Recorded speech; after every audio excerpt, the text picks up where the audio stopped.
Sebuah tekad. Apakah Karl sudah meninggal? Tanyaku walau hati ini terasa sakit saat mengucapkannya. Tak sanggup rasanya menanggung rasa bersalah seumur hidupku bila itu semua terjadi. Tante, jawab ucapku meninggikan suara. Sejak tadi, Tante Maria masih diam saja. Dia sudah enggak ada di rumah sakit ini, Kila, jawab Tante Maria. Sebuah jawaban yang membuatku bingung. Tidak ada di rumah sakit ini, apa maksudnya? Waktu kamu masih belum sadar, Karl dipindahin ke rumah sakit lain, lanjutnya. Berarti Karl masih hidup, hanya ini yang ingin ku perjelas. Dia dipindahkan dalam keadaan kritis, tapi Tante enggak tahu dipindahin kemana, jelas Tante Maria. Kenapa Tante enggak jujur sama Kila, balasku. Tante khawatir nanti malah ganggu proses penyembuhan kamu. Tapi tahu kenyataannya begini, bikin Kila sakit hati, Tan. Kila ngerasa dibohongin selama ini. Maafin Tante, Kila. Tante Maria menghampirku, lalu memegang tanganku. Apa kamu mau maafin Tante? Matanya mulai berair, tak lama bulir-bulir air mata jatuh di pipinya. Seketika itu, emosiku mereda. Tante Maria adalah keluarga yang paling dekat denganku. Rasanya tak adil jika harus membencinya hanya karena satu kesalahan. Lagi pula, semua yang dia lakukan demi kesembuhanku. Kila udah maafin Tante, ucapku sembari mengusap air mata di pipinya. Kami pun keluar dari kamar itu. Apa Tante benar-benar enggak tahu Karl dibawa kemana? Tanyaku saat keluar dari kamar itu. Tante enggak tahu, Kila, balasnya sambil mendorong kursi rodaku. Berarti cuman pihak rumah sakit yang tahu Karl dipindahin kemana. Harusnya sih begitu, balas Tante Maria. Tante pernah coba nanya, tapi mereka enggak mau jawab, sambungnya. Kenapa? Soalnya Tante enggak punya hubungan apa-apa sama dia. Oh kalau begitu, Tante, boleh antar aku ketemu dokter, pintaku. Ada apa, Kila? Kalau Tante enggak dijawab, seharusnya Kila dijawab. Soalnya Kila kan tunangan Karl, jelasku. Iya, kamu coba aja. Tante Maria mengarahkan kursi roda ke lain arah, menuju ruangan dokter yang biasa merawatku. Tiba di depan ruangan dokter, terlihat beberapa pasien sedang menunggu antrean. Kamu mau nunggu? Tanya Tante Maria seraya duduk di kursi di depan ruang dokter. Tunggu aja, Tan. Paling cuman sebentar. Setengah jam kemudian, tak ada antrean pasien yang tersisa di depan ruang dokter. Kami pun menghampiri perawat yang jaga di depan ruangan. Lalu, meminta izin untuk bertemu dengan dokter. Dia pun mengizinkan kami masuk. Saat pintu terbuka, dokter tampak terkejut dengan kehadiran kami. Kila, ada apa kemari? Tanyanya yang masih duduk di kursi. Ada yang perlu saya tanyakan, Dok, balasku. Kenapa tidak tunggu di kamar saja?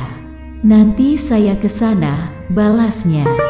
Enggak apa-apa, Dok. Sekalian saya jalan-jalan keliling rumah sakit. Jadi apa yang mau ditanyakan? Ini bukan tentang saya, tapi tunangan saya, Karl. Dokter terdiam sejenak.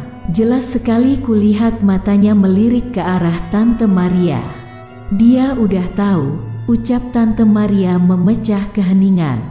Saya pengen tahu, kemana Karl dipindahkan, ucapku. Sebenarnya, pihak keluarga Karl melarang saya untuk ngasih tahu. Tapi lihat perjuangan kamu yang ingin sembuh demi ketemu Karl. Sepertinya saya bakal ngelanggarnya, ucap dokter. Karl dibawa ke rumah sakit di Singapura, Mount Elizabeth, sambungnya. Kenapa dia enggak dibawa ke Jerman? Tanyaku. Dalam kondisi seperti itu, bisa berakibat fatal bila melakukan penerbangan jarak jauh, jelas dokter. Kondisi seperti apa?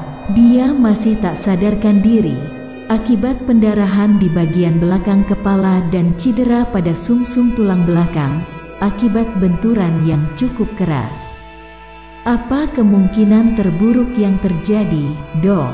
Jujur aku tak sanggup membayangkan hal-hal buruk terjadi pada Carl. Kemungkinan terburuk, dia bisa meninggal, balas dokter.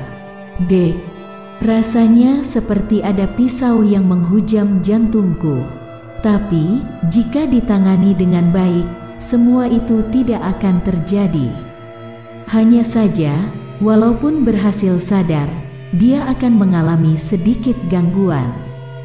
Gangguan seperti apa? Mati rasa dan kesulitan berjalan. Itu bisa berlangsung sementara atau permanen, jelas dokter. Apakah ada kemungkinan dia bisa sembuh tanpa mengalami gangguan itu? Tanyaku. Kecil kemungkinannya, tapi semoga saja itu terjadi. Rasa bersalahku kian tumbuh setelah mengetahui fakta ini. Gara-gara aku, Carl bisa mengalami lumpuh permanen. Aku pun keluar dari ruangan dokter dengan perasaan sedih. Tante Maria juga merasakan hal itu. Sejak tadi dia hanya diam saja, tak berbicara sepatah kata pun. Sampai di kamar, Tante Maria membantuku naik ke brangkar. Setelah itu, dia pergi keluar kamar, pamit untuk kembali ke hotel. Sudah hampir sebulan, rutinitasnya seperti itu. Kini aku bertekad untuk segera pulih, agar tidak menyusahkan Tante Maria lagi dan bisa segera pergi ke Singapura. Pagi menyapa, aku meregangkan otot, bersiap untuk latihan berdiri sendiri. Duduk di ujung brangkar dan perlahan menurunkan kaki ke lantai. Dengan cukup menegangkan, aku pun berhasil berdiri. Walaupun masih berpegangan di ujung brangkar. Setidaknya ini sebuah kemajuan. Kret. Pintu kamar terbuka, terlihat Tante Maria masuk dengan wajah kaget. Kila, ucapnya seraya lari ke arahku.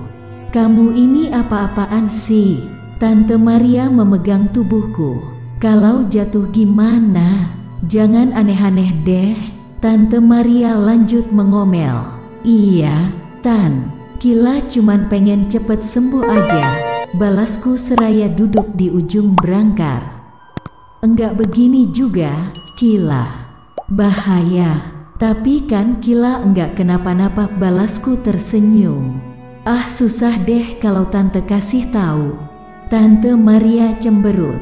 Tan, aku bosan sarapan di rumah sakit. Ke kantin, yuk, ajakku.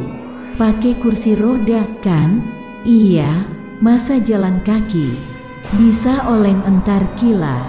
Tante Maria membantu duduk di kursi roda. Kami pun pergi keluar kamar, menuju kantin. Di kantin, banyak sekali pilihan makanan. Sempat bingung, tapi akhirnya aku memilih untuk makan lontong kari. Hari ini muka kamu beda, ucap Tante Maria sambil menyantap bubur ayam pesanannya. Beda gimana? Balasku, kelihatan seneng aja, sering senyum. Padahal kemarin abis marah-marah. Gini, Tan, kemarin pikiran tuh rasanya enggak tenang, terus mikirin Carl. Itu bikin Kila susah tidur. Sampai di suatu titik, Kila mikir kalau begini terus malah bisa bikin tambah sakit. Ujung-ujungnya jadi enggak sembuh-sembuh dan makin lama ketemu sama Carl.